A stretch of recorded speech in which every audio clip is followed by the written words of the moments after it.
पाकिस्तान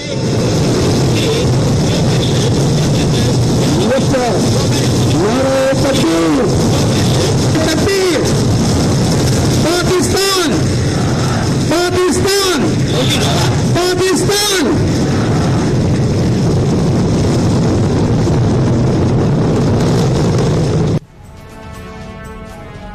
पाकिस्तानी कौम लाइ तारीख़ी ॾींहुं। पाकिस्तान जो पहिरियों खलाई मिशन चंड ते रवानो। पाकिस्तान चंड ते सैटेलाइट मिशन मोकिलींदड़ 6हों मुल्क बणिजी वियो।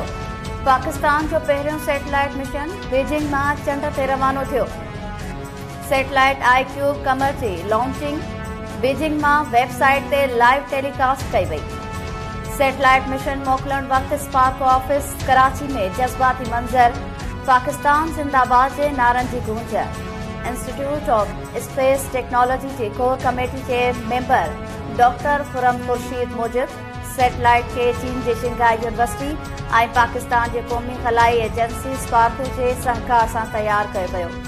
सैटेलाइट मिशन 5 ॾींहनि अंदरि चंड जे मदार ते पहुचंदो। सैटेलाइट 6 महीननि ताईं चंड जे चौधारी चकर लॻाईंदो ऐं तस्वीरूं कढंदो।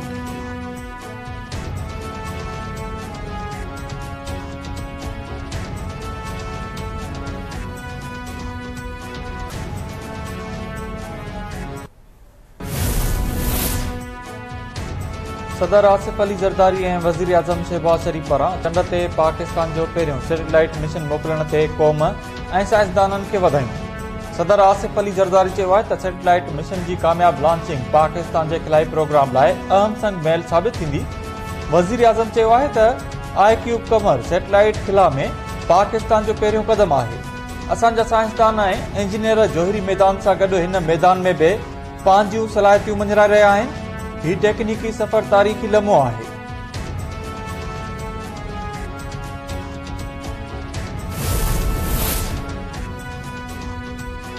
नओं कर्ज़ वठणो आहे त बिजली ऐं गैस महांगी करण सां गॾु पेंशनर्स ते टैक्स लॻायो। IMF पाकिस्तान खे 6 खां 8 अरब रुपयनि जे बेल आउट पैकेज लाइ नयुनि शर्तुनि खां आगाह करे छॾियो। ज़रियनि मूजिब FBR पेंशन निज़ाम में सुधारण लाइ तयारु आहे। 1 लख रुपयनि खां घटि पेंशन खणंदड़नि खां टैक्स उगाड़ी करण या मथनि 10% टैक्स लॻाइण वारनि तजवीज़ुनि ते गौर वीचार। IMF जो वफ़द नए प्रोग्राम लाइ 15 मई ते पाकिस्तान पहुचंदो। नाणे वारी वज़ारत बजट ठाहिण ते कम बि शुरू करे छॾियो। कर्ज़ अदायगी दिफ़ाई बजट ऐं टैक्स उगाड़ियुनि जा हदफ़ तइ थियण बाद आलमी मालियाती इदारे सां शेयर कया वेंदा।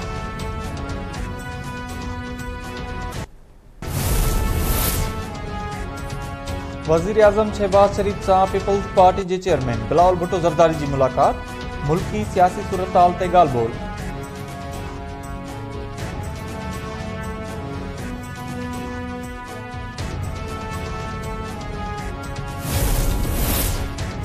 पीपल्स पार्टी पंजाब ऐं खैबर पख्तूनख्वा लाइ गवर्नर जा नाला तजवीज़ करे छॾिया।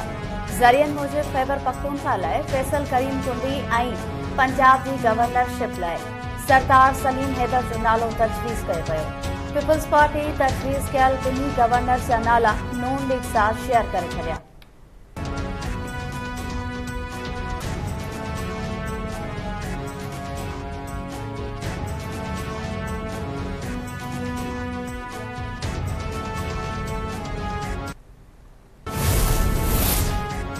वज़ीर आज़म शहबाज शरीफ़ कणक इम्पोर्ट करण जो नोटिस वठंदे जांच जो हुकुम ॾेई छॾियो।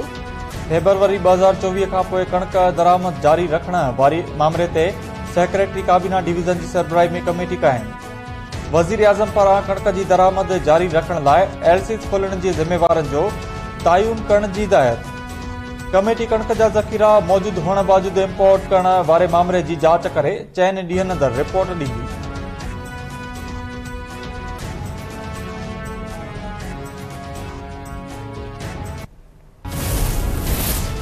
सुप्रीम कोर्ट फैज़ाबाद धरणो केस ॿुधणी लाइ मुक़रर करे छॾियो।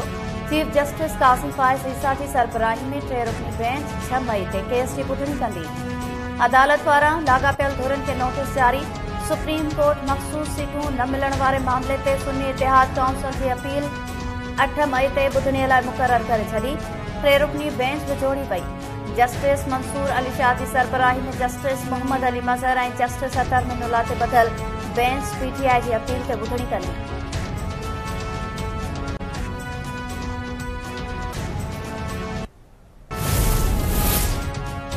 आम चूंडुनि में धांधली वारे मामले ते जुडिशियल कमीशन जोड़ी वञे, अदलिया मज़बूत थींदी त कानून जी हुक्मरानी क़ाइम थींदी। PTI chairman barrister Gohar Khan चयो आहे त हुननि छह जजिस जे ख़त बाबति पंहिंजो मौक़िफ़ ॾेई छॾियो आहे। उमीद आहे त 8 मई ते सुप्रीम कोर्ट में मख़सूस सीटुनि बाबति असांजे हक़ में फ़ैसिलो थींदो।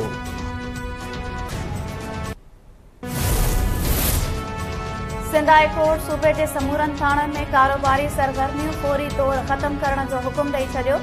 सिंध हाई कोर्ट में पुलिस जे थाणनि में कमर्शियल सरगर्मियूं करण ख़िलाफ़ दरख़्वास्त ते ॿुधणी दौरान आईजी सिंध गुलाम नबी मेमून पेश थियो। अदालत पुलिस वेलफेयर जे नाले ते थाणनि में कमर्शियल सरगर्मियूं करण ते आईजी सिंध ते कावड़ जो इज़हार कंदे थाणनि जी ज़मीन ते दुकाननि ऐं ॿियनि कारोबारनि ख़िलाफ़ ऑपरेशन शुरू करण जो हुकुम ॾिनो। आईजी सिंध चयो त सूबे जे 16 ज़िलनि में 32 हंधनि ते 1920 प्रॉपर्टीज़ क़ाइम आहिनि।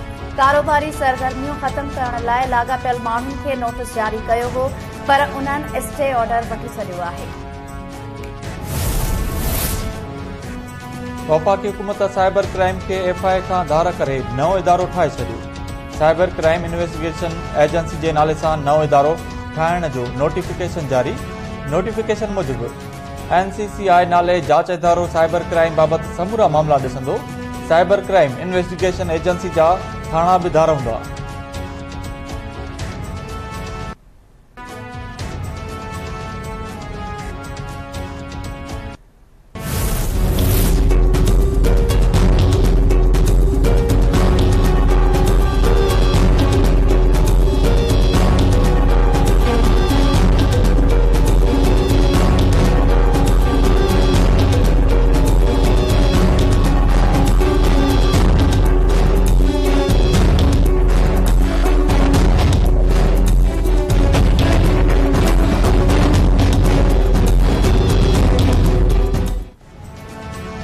सिंध समेत समूरी दुनिया में आज़ाद सहाफ़त जो दिहाड़ो मल्हायो वियो। सिंध अंदरि जान जोखे में विझी पंहिंजूं ज़िम्मेवारियूं निभाईंदड़ कलम धणी गैर महफ़ूज़ बणियल।